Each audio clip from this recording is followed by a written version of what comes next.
Ezekiel 46 through 48. This is what the sovereign Lord says.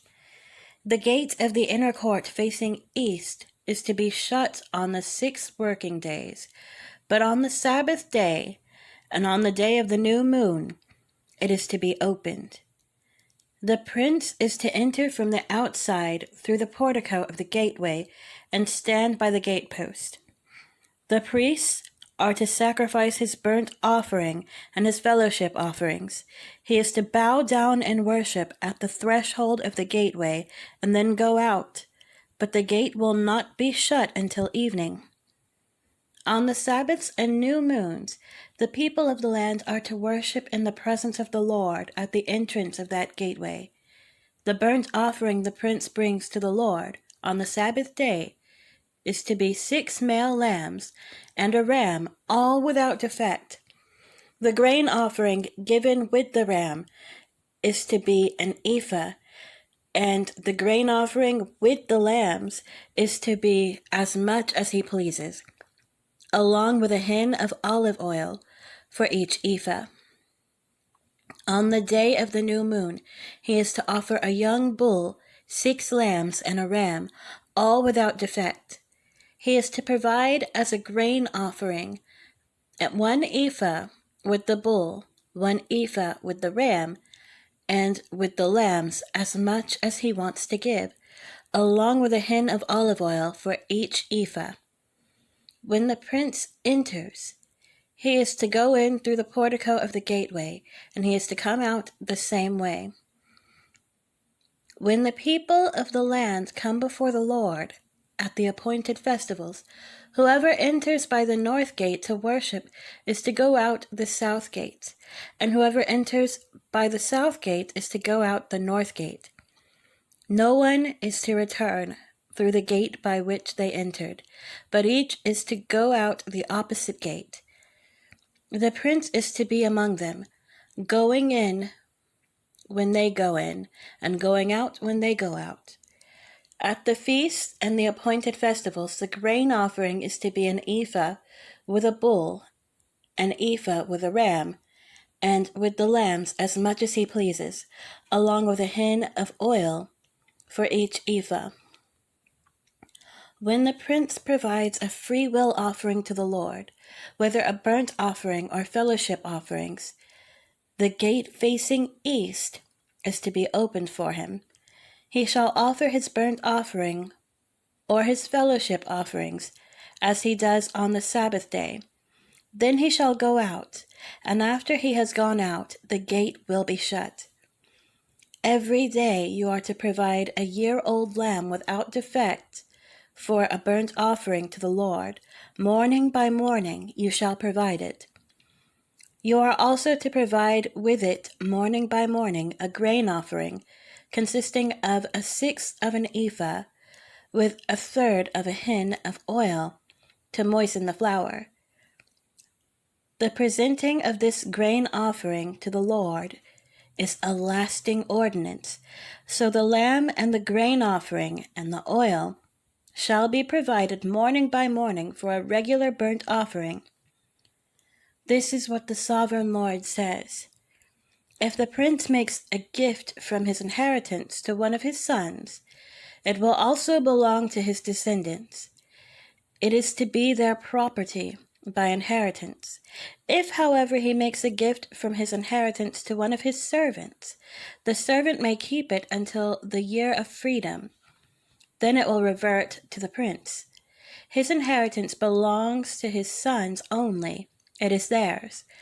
The prince must not take any of the inheritance of the people, driving them off their property. He is to give his sons their inheritance out of his own property, so that not one of my people will be separated from their property.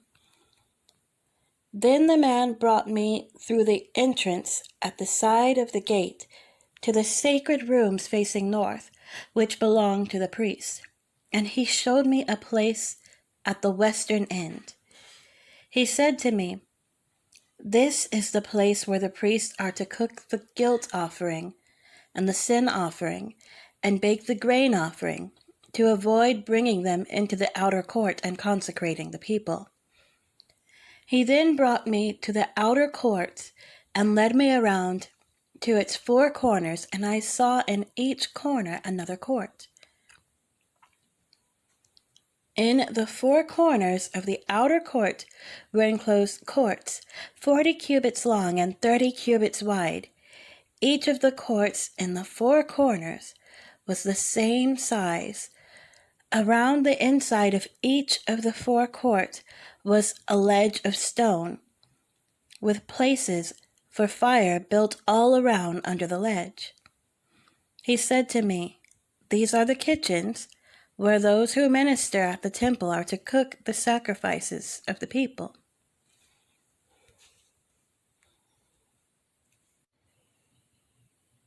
Ezekiel 47. The man brought me back to the entrance to the temple, and I saw water coming out from under the threshold of the temple toward the east, for the temple faced east. The water was coming down from under the south side of the temple, south of the altar. He then brought me out through the north gate and led me around the outside to the outer gate facing east, and the water was trickling from the south side. As the man went eastward with a measuring line in his hand, he measured off 1,000 cubits, and then led me through water that was ankle deep. He measured off another 1,000 cubits and led me through water that was knee deep. He measured off another 1,000 and led me through water that was up to the waist. He measured off another 1,000, but now it was a river that I could not cross, because the water had risen and was deep enough to swim in, a river that no one could cross. He asked me, "Son of man, do you see this?" Then he led me back to the bank of the river. When I arrived there, I saw a great number of trees on each side of the river. He said to me, "This river flows toward the eastern region and goes down into the Arabah, where it enters the Dead Sea. When it empties into the sea, the salty water there becomes fresh. Swarms of living creatures will live wherever the river flows. There will be large numbers of fish, because this water flows there and makes the salt water fresh. So where the river flows, everything will live. Fishermen will stand along the shore, from En Gedi to En Eglaim. There will be places for spreading nets. The fish will be of many kinds, like the fish of the Mediterranean Sea. But the swamps and marshes will not become fresh. They will be left for salt. Fruit trees of all kinds will grow on both banks of the river. Their leaves will not wither, nor will their fruit fail. Every month they will bear fruit, because the water from the sanctuary flows to them. Their fruit will serve for food, and their leaves for healing." This is what the sovereign Lord says. "These are the boundaries of the land that you will divide among the 12 tribes of Israel as their inheritance, with 2 portions for Joseph. You are to divide it equally among them, because I swore with uplifted hand to give it to your ancestors. This land will become your inheritance. This is to be the boundary of the land. On the north side it will run from the Mediterranean Sea by the Hethlon road past Lebo Hamath to Zedad, Berothah, and Sibraim, which lies on the border between Damascus and Hamath, as far as Hazer Hattikon, which is on the border of Hauran. The boundary will extend from the sea to Hazer Enan, along the northern border of Damascus, with the border of Hamath to the north. This will be the northern boundary. On the east side, the boundary will run between Hauran and Damascus along the Jordan between Gilead and the land of Israel, to the Dead Sea, and as far as Tamar. This will be the eastern boundary. On the south side it will run from Tamar as far as the waters of Meribah Kadesh, then along the Wadi of Egypt to the Mediterranean Sea. This will be the southern boundary. On the west side, the Mediterranean Sea will be the boundary to a point opposite Lebo Hamath. This will be the western boundary. You are to distribute this land among yourselves according to the tribes of Israel. You are to allot it as an inheritance for yourselves and for the foreigners residing among you and who have children. You are to consider them as native-born Israelites. Along with you, they are to be allotted an inheritance among the tribes of Israel. In whatever tribe a foreigner resides, there you are to give them their inheritance, declares the sovereign Lord. Ezekiel 48. These are the tribes listed by name. At the northern frontier, Dan will have one portion. It will follow the Hethlon road to Lebo Hamath, Hazer Enan, and the northern border of Damascus, next to Hamath, will be part of its border from the east side to the west side. Asher will have one portion. It will border the territory of Dan from east to west.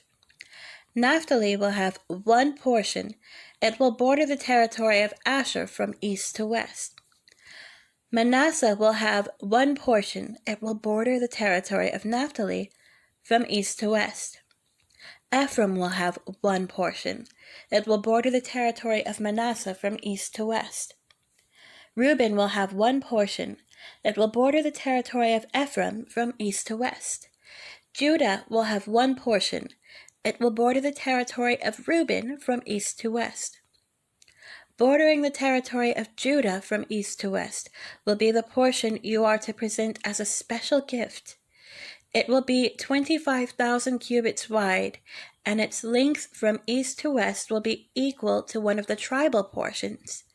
The sanctuary will be in the center of it. The special portion you are to offer to the Lord will be 25,000 cubits long and 10,000 cubits wide. This will be the sacred portion for the priests.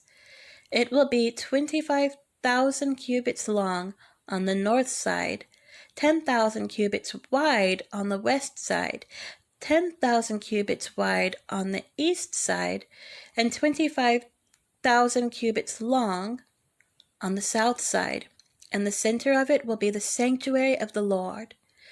This will be for the consecrated priests, the Zadokites, who were faithful in serving me and did not go astray as the Levites did when the Israelites went astray. It will be a special gift to them from the sacred portion of the land, a most holy portion bordering the territory of the Levites. Along the territory of the priests, the Levites, alongside the territory of the priests, the Levites will have an allotment of 25,000 cubits long and 10,000 cubits wide. Its total length will be 25,000 cubits, and its width 10,000 cubits. They must not sell or exchange any of it. This is the best of the land and must not pass into other hands, because it is holy to the Lord. The remaining area, 5,000 cubits wide and 25,000 cubits long, will be for common use of the city, for houses and pasture land.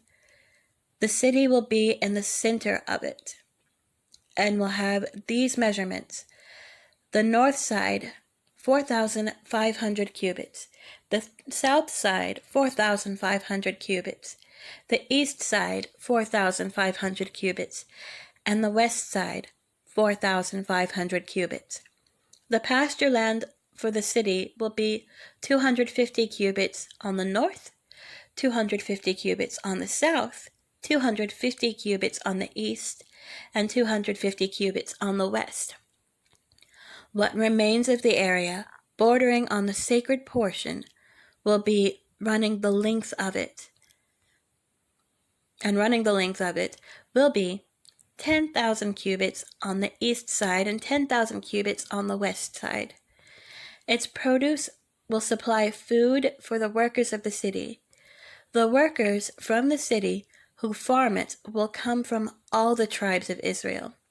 The entire portion will be a square 25,000 cubits on each side. As a special gift, you will set aside the sacred portion along with the property of the city. What remains on both sides of the area formed by the sacred portion and the property of the city will belong to the prince. It will extend eastward from the 25,000 cubits of the sacred portion to the eastern border, and westward from the 25,000 cubits of the western border. Both these areas running the length of the tribal portions will belong to the prince, and the sacred portion with the temple sanctuary will be in the center of them. So the property of the Levites and the property of the city will lie in the center of the area that belongs to the prince. The area belonging to the prince will lie between the border of Judah and the border of Benjamin. As for the rest of the tribes, Benjamin will have one portion. It will extend from the east side to the west side. Simeon will have one portion. It will border the territory of Benjamin from east to west. Issachar will have one portion. It will border the territory of Simeon from east to west. Zebulun will have one portion. It will border the territory of Issachar from east to west. Gad will have one portion. It will border the territory of Zebulun from east to west. The southern boundary of Gad will run south from Tamar to the waters of Meribah Kadesh, then along the Wadi of Egypt to the Mediterranean Sea. This is the land you are to allot as an inheritance to the tribes of Israel, and these will be their portions, declares the sovereign Lord. These will be the exits of the city. Beginning on the north side, which is 4,500 cubits long, the gates of the city will be named after the tribes of Israel. The 3 gates on the north side will be the gate of Reuben, the gate of Judah, and the gate of Levi. On the east side, which is 4,500 cubits long, will be 3 gates, the gate of Joseph, the gate of Benjamin, and the gate of Dan. On the south side, which measures 4,500 cubits, will be 3 gates, the gate of Simeon, the gate of Issachar, and the gate of Zebulun.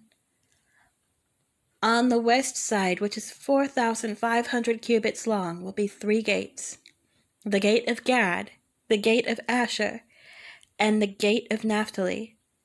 The distance all around will be 18,000 cubits. And the name of the city from that time on will be, "The Lord is here."